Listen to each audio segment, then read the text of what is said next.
Hi, welcome to all our listeners to another episode of Dad's Planning Politics. It's Frederica, Mark, and today we're welcoming Kylea Tink. So our podcast, for anyone who hasn't listened before, is basically a humble little attempt at talking about current events and everything that's going on in the day. We do it once a week. I am an international relations political science student based in Canberra, and my dad is a technology professional with a keen interest in politics, as a lot of them seem to have. So, Dad, if you want to take it away.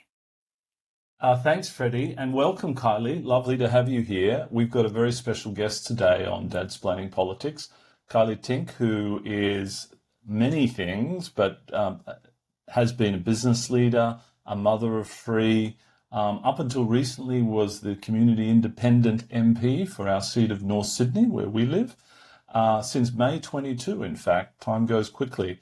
And now since the redistribution and North Sydney has gone away, Kylea is now a director of the Community Independence Movement, and we'll talk more about that in the podcast. But Kylea, it's so lovely to have you here with us today. Thank you for joining us. It's really lovely to be here, Mark and Freddie, and I'm really looking forward to the conversation. Question, I think, then. Yes.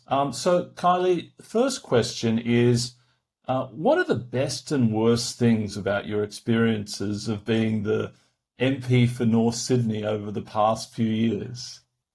Oh my gosh, that is such a huge question, Mark, because I think, I was speaking at an event late last week, and actually one of the points that was made is that just 1 year in politics is a bit like dog years. It's like 7 years, I think. So even though I've only been an MP for 3 years, it does feel like it's been a lot longer. Obviously, the campaign to make the seat of North Sydney an independent seat began about 12 months before I was finally elected. So it's been an incredibly busy 4 years. In terms of the best things that I've experienced during it is, I would have to say the number one thing is the realisation that everyday Australians can have a significant impact on the way our country is governed. I think we are incredibly fortunate to live in one of the few Western nations that you would have to say whose democracy is still pretty strong. Mm-hmm. And I put that down to compulsory voting, the preferential flow of voting, and the fact that, we have continued to have an open discussion around politics in this country. I think the worst thing I've seen in the last 3 years would be what I would describe as the lack of ambition and commitment when it comes to the political frame in our nation. We are staring into some pretty big existential threats, whether it is climate change, whether it's the intergenerational inequity in terms of our economy, our housing issues. And to fix those things is going to take not just rhetoric, but courage, and what I think is really bold thinking. And perhaps the number one most frustrating realisation of the last 3 years is that the two major parties have got themselves into this mindset that is effectively only ever governing for a 3-year period. They're in it to win it, to have that moment to do what they want to do, and then they need to go straight back into campaigning mode again to win it again, to have the moment to do what they want to do. So it's this very stop-start movement, which is not how you would run any other successful business in the world. To not have a long-term strategy that you sell people on and get them to buy into, I think is a real problem. So the transactional nature of politics in Australia, I would say, is not doing us any justice as a country. And I would really hope in the coming decades, with people like Freddie getting involved, and people like you and I, Mark, still on the edges, we can take our democracy back and actually move our nation into what I believe is its rightful place, which should be as one of the leading, not only democracies, but economies in the world, because we are on the cusp of something quite extraordinary when it comes to a renewable energy economy. And I just hope our nation can step into it. I mean, That's actually really interesting to hear all your points on that because I think that everything you've just mentioned is something we've mentioned in a past episode, from the position that like Australia plays as a middle power and the importance of us stepping up in coming years to like the importance of the independence. Because leading on to our next question, I have been in classes doing basic Australian politics lectures, etc., etc., and we were talking about the role of the independence in the Australian like governing system. And the lecturer seemed to think, not, I don't agree with this at all, but the lecturer seemed to think that the independents, yeah, they're doing a great job for now, but they don't have a real interest in politics in the sense that she believes they're a temporary feature of the Australian political landscape rather than an enduring one, because she believes that they'll grow tired of the system at some point and not want to deal with the bureaucracy anymore. I was wondering what your take is on that. Yeah, can I get her name and number, please? Because it sounds like we need to. I can try my um, best. I'll ask her next class. I'm happy to come and do a guest lecture if it helps. I mean, Freddie, the really interesting thing about the whole proposition that it sounds has been put to you by your lecturer is the fact that to me it misses a fundamental truth in our democracy, in our constitution, and that is that nowhere in the Australian Constitution is the word party mentioned. Our constitution was fundamentally created to, and at a very problematic stage in our nation's history. We had competing states who were all wanting to be the biggest, loudest voice. It was very ego driven. But at the foundation of those negotiations was the idea that the way to equality across our nation was that every community should have the right to elect somebody that represented them and their values and their ambitions, and to have the power to send that person to a common meeting place.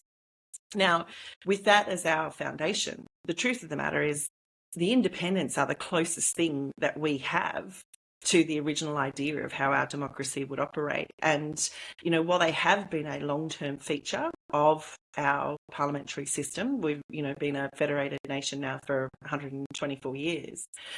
It is only in the last sort of decade that really there is this growing momentum to not just send an independent to be a voice in and of itself for the community, but to send an independent who is also capable of working with other independents to actually become a voice for our country.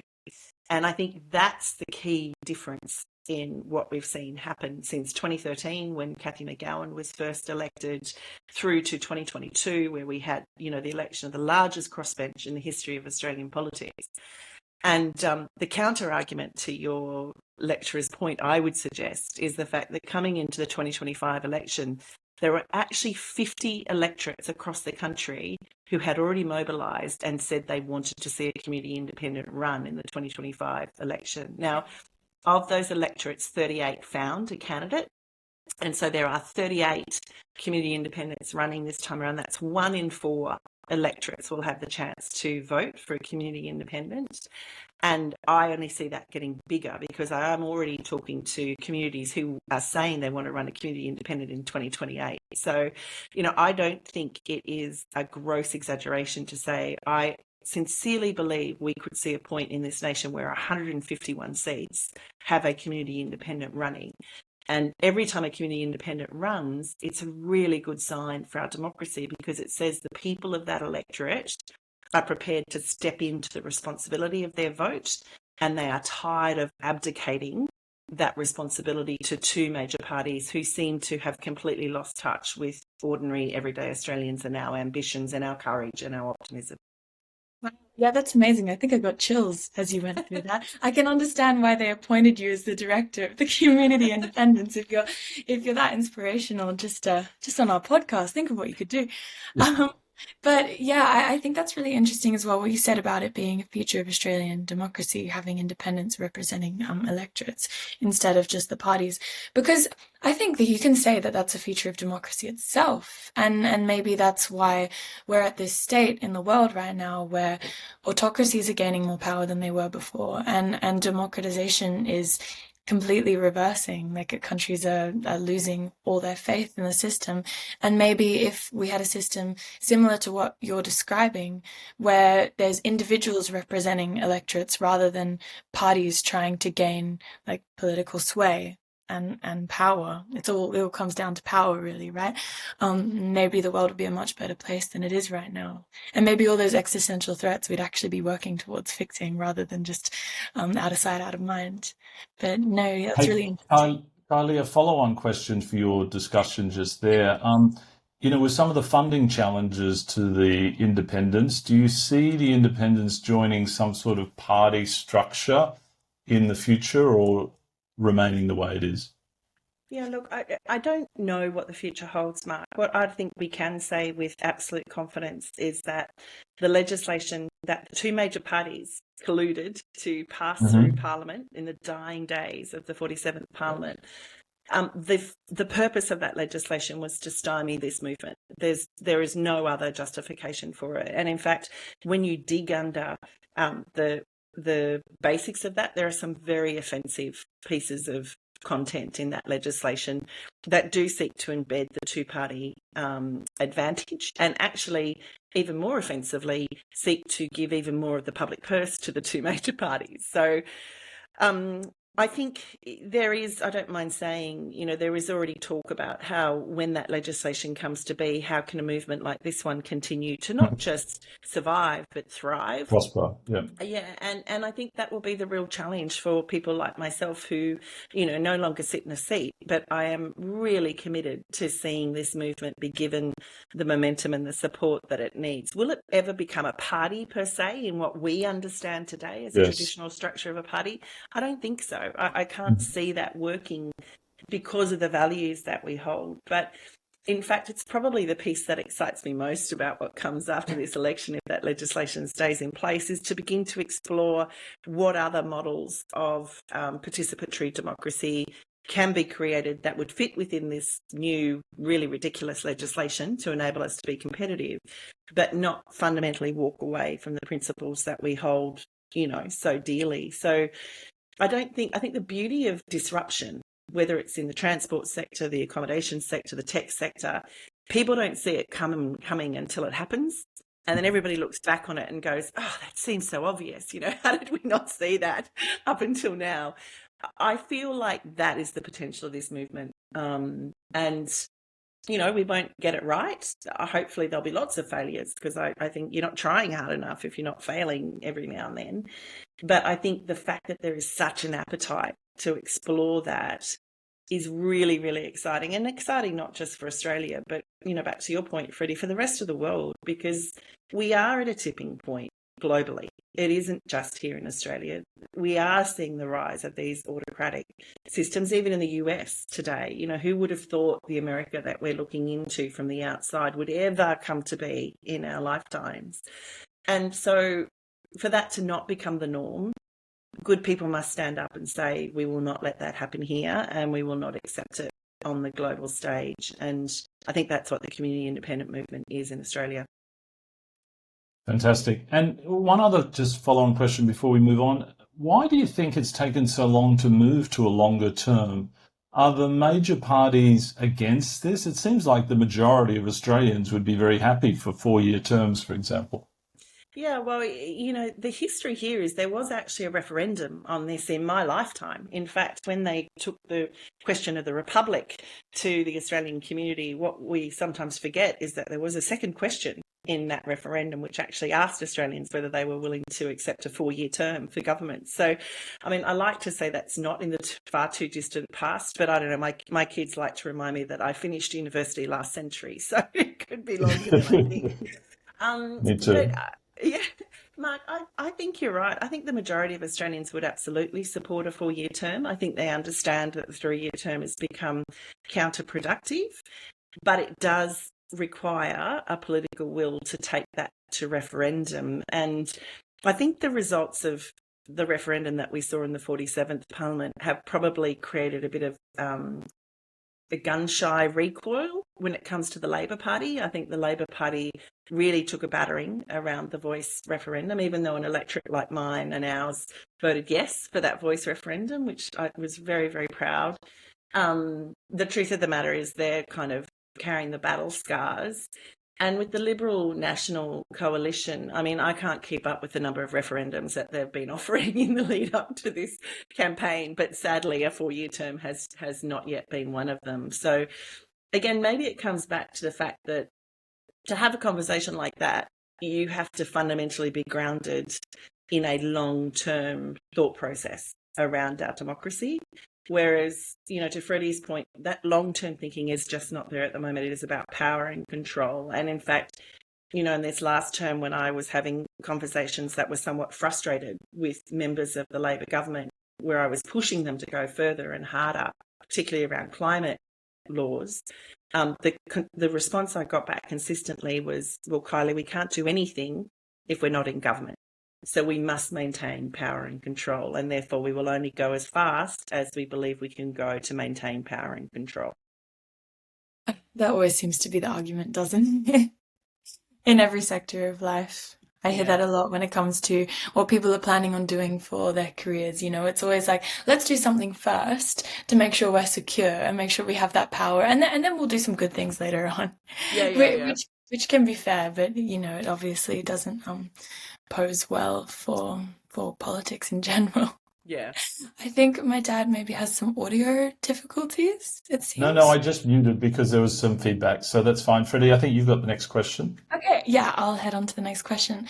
So, obviously talking about polarization, I think it's interesting as well. We're talking about the issue of parties and the fact that this party legislation went through, limiting the amount of funding that independent candidates can have is quite interesting in the current frame of today, considering we look at the US system and we see the polarization that's happening there. And I think regardless of whether you support Trump or not, I don't think we like the polarization that's happening in America, the way that identity, destroys like familial relationships and friend relationships. It's so destructive and hurtful to everyone involved that I think both sides of politics there aren't necessarily happy with it, but they don't know what to do to change it.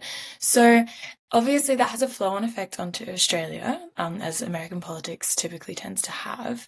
So how do you think that we can combat polarization of Australian society so that we don't exist within echo chambers and so we can have civilized debate and disagree agreeably rather than catastrophically? Yeah, it's a great question, Freddie, and I agree with you that it lies at the heart of the democratic movement globally.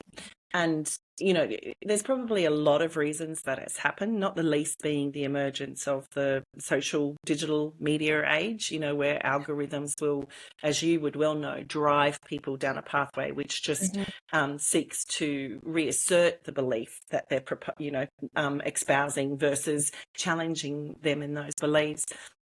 I think what's really interesting is that actually there are many eyes across the world watching what's happening in Australia at the moment because our response is already different. And, I noticed this even straight off the back of the 2022 election. I cannot tell you the number of calls I actually had from international media, things like even, who would have ever thought it, but the French Vogue called me to say, how has this happened? What is going on down there? Because in the democracies where you see that fracturing occur, what hasn't happened is what we've seen here in Australia, which is the rising of the middle. Without exception, the people that are involved in the community independent movement here in Australia at the grassroots are ordinary human beings. I think there were very few people involved in my election in 2022 that had ever had anything to do with politics. But we were all kind of circumspect enough to understand that nobody else was coming to save us. And if we didn't step into that responsibility, then we would lose our chance to complain when it didn't go the way we wanted to see it go. It really was a case of, for me personally, I've been voting since I was 18, which is probably more years than I care to acknowledge.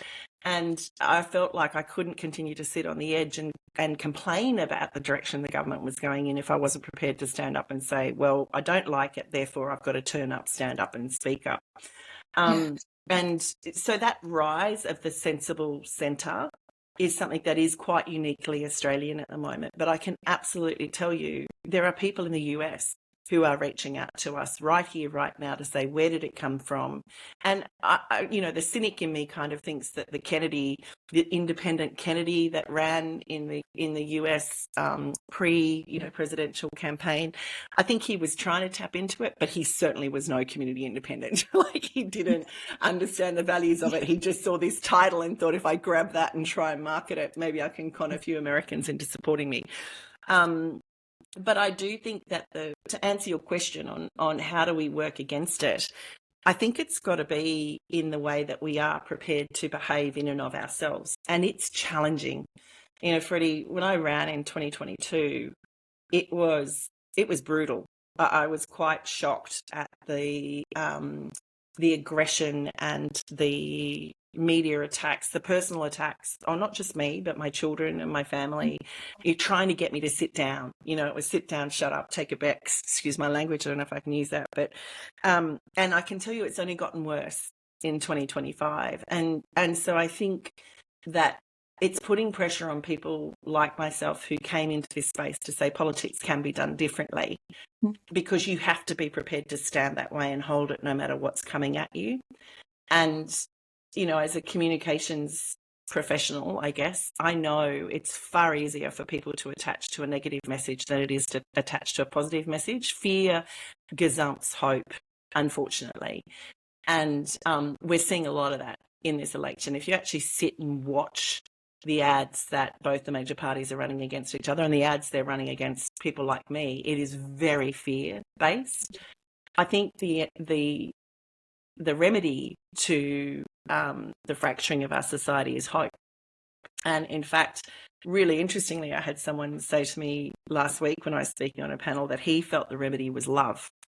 Now, that's probably something that comes from the 1970s flower child era, which you certainly went around for, Freddie, but he might be onto something there, because I think ultimately when you've got people screaming at you and threatening you and yelling at you, your choice is either to respond with a similar energy or to kind of try and see them through the eyes of someone who can kind of go, you're doing that because you're frightened. I'm challenging your status quo. You don't like it.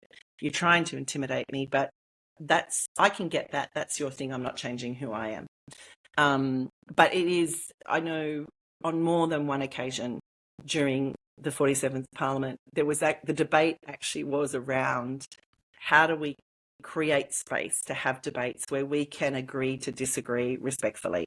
Because if we get stuck in an environment where it has to be groupthink all the time and anybody who deviates from that is punished or burnt at the stake or, whatever, we will fail, because the only way forward is through controversy and debate and working to come to consensus. So, but yeah, I'm excited because I actually, as I said, I know there are other democracies currently watching Australia to see how this movement grows and looking to emulate it in the future. So maybe in your life, Freddie, you'll see community independence running in the US for the American president, and you'll be able to say, I was there when that took off on the ground in Australia.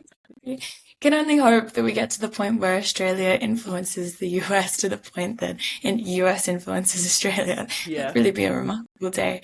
Kylie, I was just reflecting, well done for dealing with all of that and all that, negative communication, etc. I was just thinking, how do people remain resilient, right? Because the majority of people go into politics to do the right thing by the country and contribute. But it must be somewhat soul destroying sometimes when you get so much negative feedback. I mean, there's a lot of positive, I'm sure, but how do you deal with that? Mark, it's a really good question, actually. And I confess, at this point in my life, I'm able to reflect. I'm a very different person to the person that ran in 2021 and 2022. I think the things I have learnt about human behaviour and the media environment in Australia and the power of vested interests probably has knocked the stuffing out of me a bit, if I'm completely honest. But I think for me, this might sound kitsch, but honestly, my resilience has been my kids, in terms of the only reason and my my deep understanding of why I said yes when North Sydney's Independent asked me to run, it was never about me. I can honestly say that it was never about me. It was not, I didn't think I had all the answers or I was smarter than anybody else or, but I had two things. One, I really had this like unbiting deep sense that I wanted to be able to look my kids in the eye and their kids and be able to say I did everything I possibly could in the lifetime I was given here to try and leave them a better place. And the second piece of it was I really believed in the people around me who wanted me to do it, my community, they weren't doing it for the wrong reasons. They were doing it for the right reasons. So I was actually in Queensland recently trying to support the community independents that were running up there. And one of the points I made is I can guarantee you anybody who runs as a community independent is an incredibly courageous person. Doesn't mean they're bullshit. Doesn't mean they're particularly overconfident, but they have courage in bucket loads. But as I said to this one group, those reserves will be sorely tested and probably completely depleted at some point in the campaign. But every person that stands around that candidate as part of the community independent is a little courage battery. And I kind of had said to those who support the candidate, you need to turn up when the candidate's tired and beaten and, just worn out. You need to understand that just as you've chosen them, they've chosen you. And that compact between community and candidate, I think, brings a whole new level of intent to this experience of democracy. So, yeah, it is very different. And, Mark, I feel in some ways the experience I've had is so unique. That seat, 124-year-old seat, we finally win it. I'm the first woman to ever represent it. I'm only the second independent to ever represent it. And 3 years in, they abolish it. Who could write that stuff? But the flip side of that is that I've had the opportunity to go in a really volatile environment, spend 3 years getting to understand this system, and I'm coming out before I'm institutionalized. I am, even though I'm a very different person, I'm fundamentally still the same human being. I don't know if that happens with everyone. I was talking to a senator, Barbara Pocock, who was elected in the same year I was elected, 2022. And she actually made the comment that 3 years in, she was just reflecting on herself going, I'm feeling like I'm becoming institutionalized. The yelling doesn't worry me so much. The intimidation, I just see it as what happens. So her comment to me was, I envy you having that opportunity to leave before you're institutionalized, because you can continue to hold what is quite a pure mirror up to the system and go, yeah, this is where it's broken. I haven't stopped seeing the ugly bits. I see the positive bits. And I think, if there's one thing I would say, it's that there is a huge amount of opportunity in our political system and parliamentary environment in Australia. And that should excite every single Australian. Because break it down, there are 150 people in this country who debate the laws. 150 people. It's such a small number. Yeah. And every one of us has the capacity to influence one of those 150 people. It's whether they listen to us and whether they choose to give their loyalty to us first or a party first. That really decides then what goes on in the chamber. So, yeah, it's pretty exciting, and I'm hopeful that I can continue to advocate around the edges of that to push for change. Well, Kylie, thank you on behalf of all the residents and citizens of North Sydney. It's been fantastic that you won and you contributed. It kind of sucks that the redistribution happened, but these things happen in life. And I love the way you're turning it into a new opportunity to help the community independents around the country. It's fantastic. Just moving on. Can I just, before you go on to the next question, no, I just wanted to say, to do with that, thank you for being that pillar of hope that you were talking about, because you have, I think, really become that for the community. And, I can speak for myself and my friends and some of their parents, and just the love and respect for what you have done is being that pure representation that we need in the democracy, and has, equalized us on some level around the country, working towards getting rid of polarisation, and you have been embodying everything that you've just been talking about in this episode. So just taking that in mind, we'll go on to the next question. That's right. Kylie, how do you think Australia should deal with the Trump administration Should we become less reliant on the US? And a little context here, we talk a lot about, we love Mark Carney and what he's doing in Canada.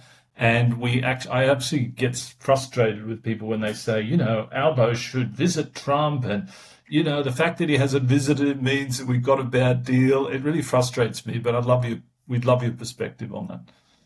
Yeah, I mean, I think it sounds like you and I would be quite aligned when it comes to perspective, Mark. I think the Canadian government, I think, is setting a very good example to the rest of the world. I mean, they share a border with the United States and, therefore have a closer geographical relationship than we have.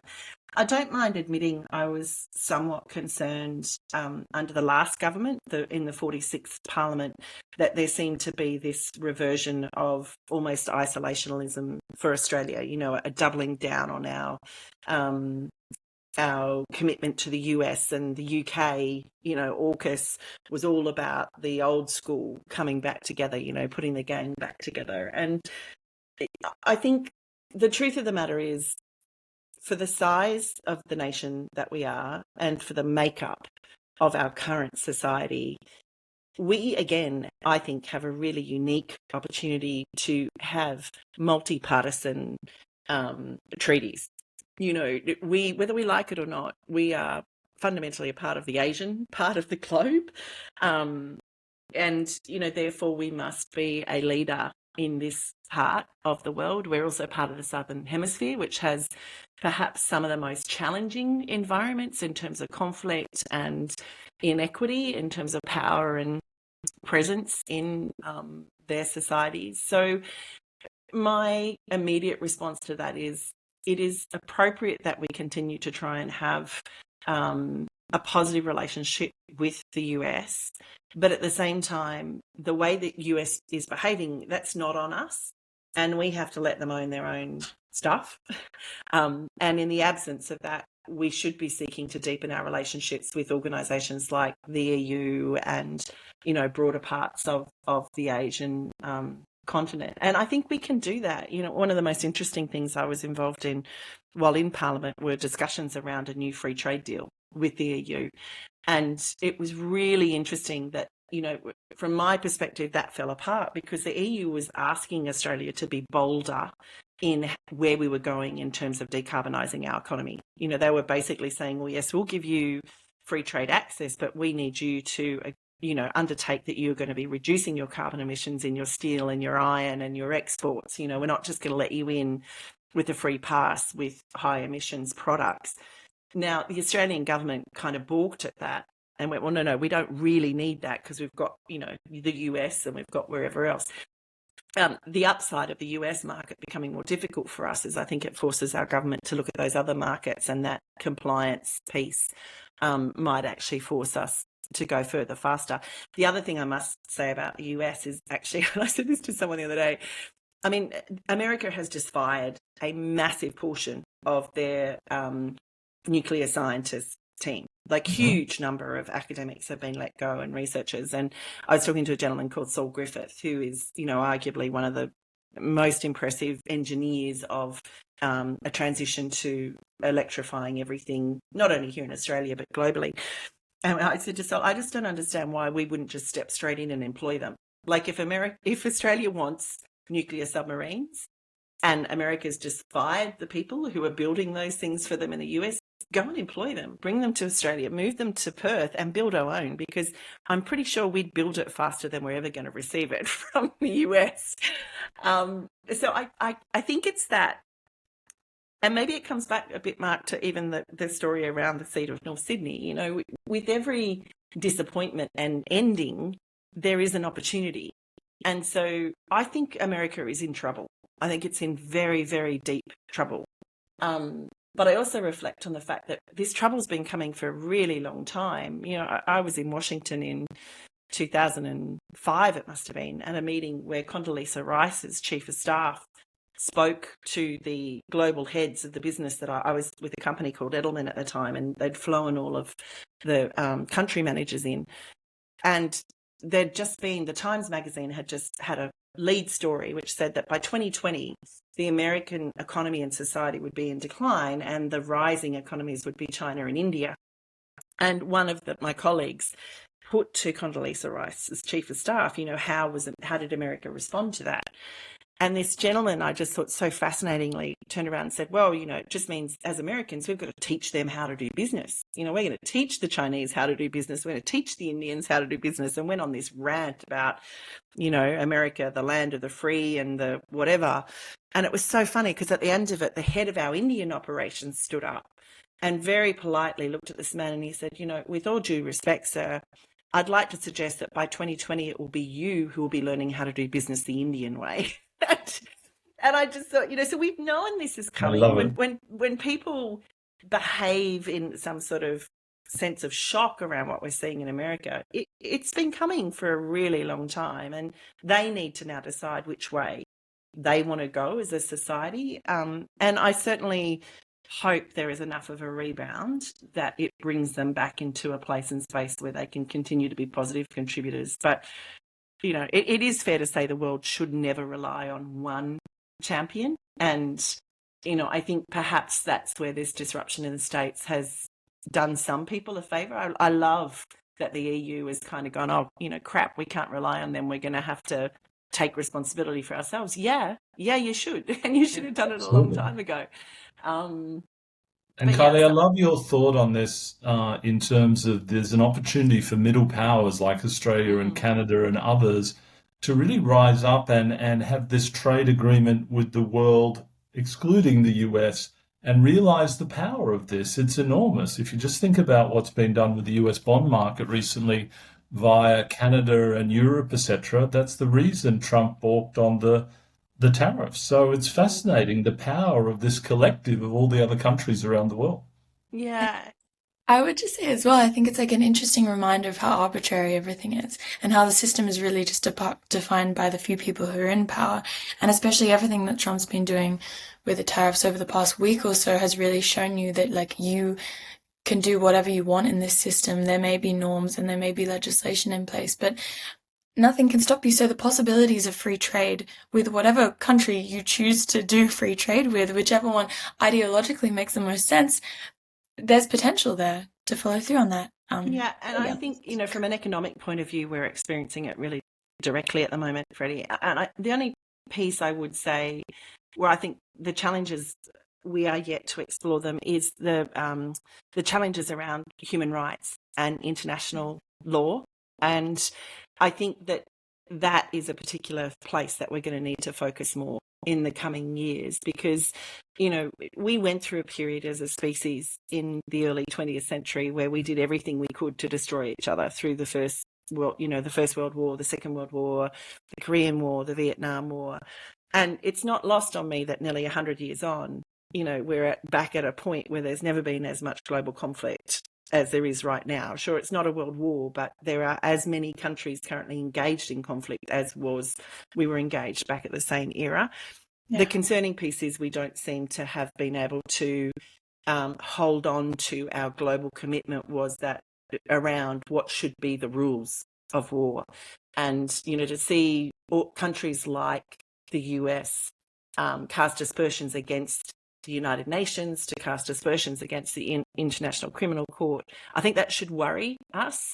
And maybe the criticism is fair, but that should prompt a conversation for all of us as citizens about, well, what do those rules need to look like? Because without some sort of rule of international order, we do descend into chaos very, very quickly. So that's a piece I guess I'll be watching very closely because, America is, to a certain extent, has always been able to be relied upon to be a sort of force of peace. We're not seeing that under Trump. Trump is threatening to blow up everybody from Iran to, he's ready to go. And that's a different America than I think I've seen in my lifetime. So it will be intriguing to see how we respond to that, given that, arguably they are the controller of the weapons industry globally. I mean, it's interesting that you say that because I think I've heard a lot of people say those are the benefits of the Trump administration. People I don't necessarily have a lot to agree on with when it comes to politics, but respect their opinion anyway. Yeah. That the benefits are that he is putting the EU and other countries in a position where they have to fend for themselves, and they should have been doing this from the beginning. And so people say, look at what he's doing there. It's just a test. He's sending them out on their own, and then he'll come back and they'll all be mates again. But I think it's that disregard of what's really happening. Everyone has horse blinders on, thinking that since America has always been this way in living memory, for most of us, then they will continue to be this way. But the system is far more arbitrary than they think it is. So it's interesting how that will play out. And I also Mm. think with America, it's been interesting to see how they've gone from this global police force, they would call themselves, to what they are today. It is a self-fulfilling prophecy, as you were talking about, because their inability to see how the world is changing around them, and the way that they always look inwards and have such a strong national identity, and don't cooperate as much with other regions, or maybe have as many programs like Erasmus, for example, like in the EU, how different citizens move to different countries and they have the experience and maybe they move there for the rest of their lives. The US isn't doing that with South America, and they never have, because the only true place to live, the only respectful place to live, has always been the United States of America. So maybe that's what has led them into this position. But no, it's really interesting to hear your take on that. So well Freddie, said. do you... Oh, Go sorry, Mark. I was ahead. just going to say the first time I traveled to America, because the company I mentioned earlier is an American company, less than 3% of Americans had a passport. And in fact, most people, when I said I was from Australia, said, oh, yeah, that's that country next to Germany. So I think that's changed. But I think the piece we sometimes overlook as people outside America is that it's called the United States of America because that's how they see themselves. They are not one nation. They are Mm. 51, 52, I don't know what it is, but they are separate states who have agreed to pull together to form, this entity called the Mm. United States. And so, yeah, I think it is, until you spend time there or working with them directly, or, it's wrong to assume they think. And, we all think differently, The but it same. would, Yeah. yeah, I think you make a really, really good point, Freddie. And it will resettle, but to your point, Mark, I think the opportunities for us as middle power is huge, and I just hope we can step into it. Well, if you think about the hollowing out of the United Nations as well, the lack of funding, USAID and there's really a test for the rest of the world. Do we still 100%. want that order and that United Nations organization, which I think is vitally important, but the US established that and are now no longer interested. So again, there's a sense that it may not be make America great again, it may be make the rest of the world great again, because people need to really step up and take control, which they haven't had to do for a long time. Yep. Hey, I'm conscious of time. Freddie, do you want to ask the last question to Kylie? Yeah, of course. We wanted to finish off with something a little bit more positive. Mhm. We were just wondering what your personal plans are for the future. So obviously you're now this director of the Community Independence, but where do you think that will go from there? And what other things are you planning on doing? Any holidays or I wish there was a holiday, Freddie. yeah. It's really interesting, actually. I mean, you know, working as an MP is a very bizarre experience because you don't have an employment contract. So you're appointed to the role once the day you win the polls. And then in my case, I lost my job the day the election was called.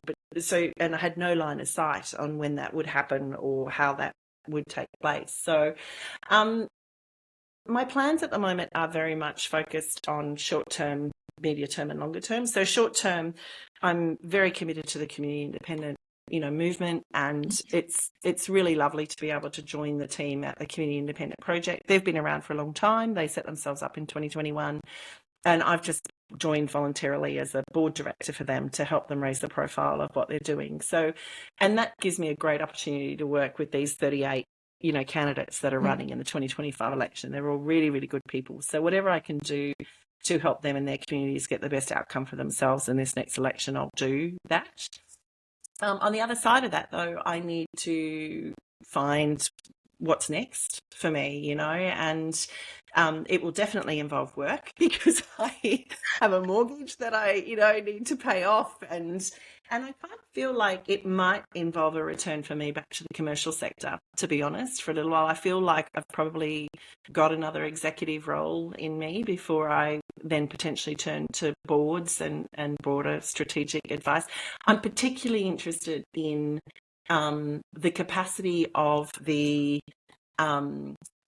with a lot of money to do far more good. And so when I talk about that, I'm talking about things like the superannuation sector, for example. There are trillions of dollars invested in super here in Australia. What would it take to unlock that investment to actually redirect back towards the housing crisis we face at the moment?